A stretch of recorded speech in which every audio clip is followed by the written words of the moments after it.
ሰላም ውድ የቻናሌ ቤተሰቦች እንደምን አላችሁ? ዛሬም በድጋሚ በአዲስ ስራ ስለተገናኘን በጣም ደስ ብሎኛል። ውድ የቻናሌ ቤተሰቦች ለእናንተ ይጠቅማል ያልኩትን ሁሌም ቢሆን ይዤላችሁ እመጣለሁ። ዛሬም ለእናንተ ጥሩ ሀሳብ ይዤላችሁ መጥቻለሁ። እስከ ፕሮግራም የመጨረሻ ድረስ አብራችሁን በመቆየት ተከታተሉኝ።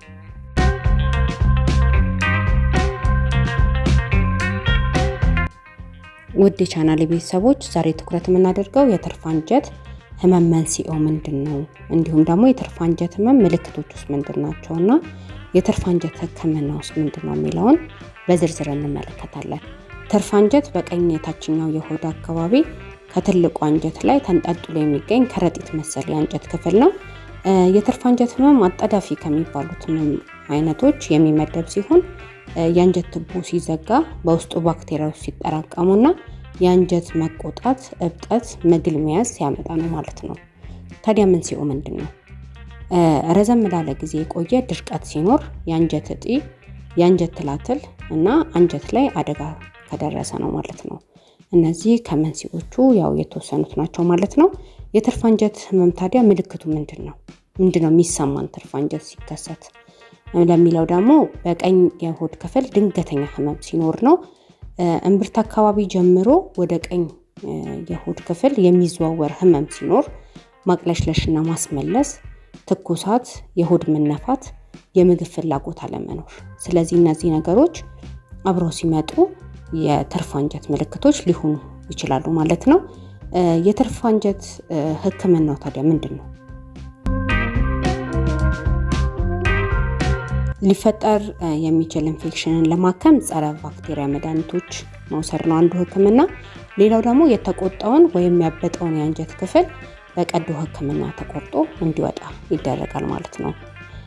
ታዲያ ከትርፍ አንጀት ቀዶ ህክምና በኋላ መወሰድ ያለባቸው ጥንቃቄዎች ምንድናቸው የሚሉትን ደግሞ እንመልከት። ከዛ በኋላ ፈሳሽ በደንብ መውሰድ ያስፈልጋል። በቂ እረፍት ማድረግ፣ ይህ ማለት ምንድነው? እንቅስቃሴያችንን ቀስ በቀስ መጀመር ማለት ነው። እንዲሁም ደግሞ በሳል ከተፈጠረ በዛን ጊዜ ላይ ሆድን ደገፍ ማድረግም አስፈላጊ ነው።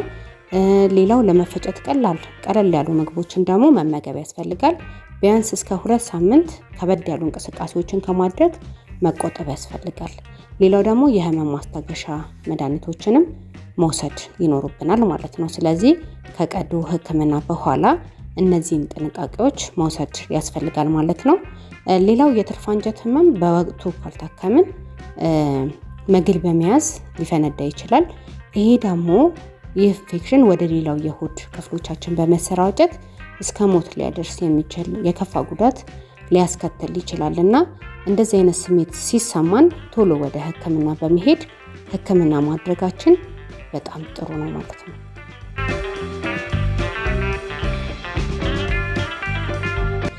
ውድ የቻናሌ ቤተሰቦች ዛሬ የትርፍ አንጀትን አስመልክተን አጠር ያለ መረጃ ሰጥቻችኋለሁኝ።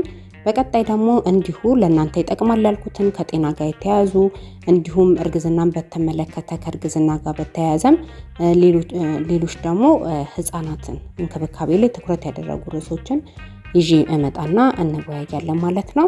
ስለዚህ ሀሳብ ካላችሁ እንዲሁም እንዲሰራላችሁ የምትፈልጉት የሚያሳስባችሁ ነገር ካለ ደግሞ ኮሜንት ላይ አስቀምጡልኝ። እኔ ጥሩ አድርጌ ሰርቼ ወደ እናንተ አቀርባለሁ ማለት ነው። ስለዚህ በቀጣይ እስከምንገናኝ ደግሞ በያላችሁበት ሰላም ሁኑልኝ። ባይ ባይ።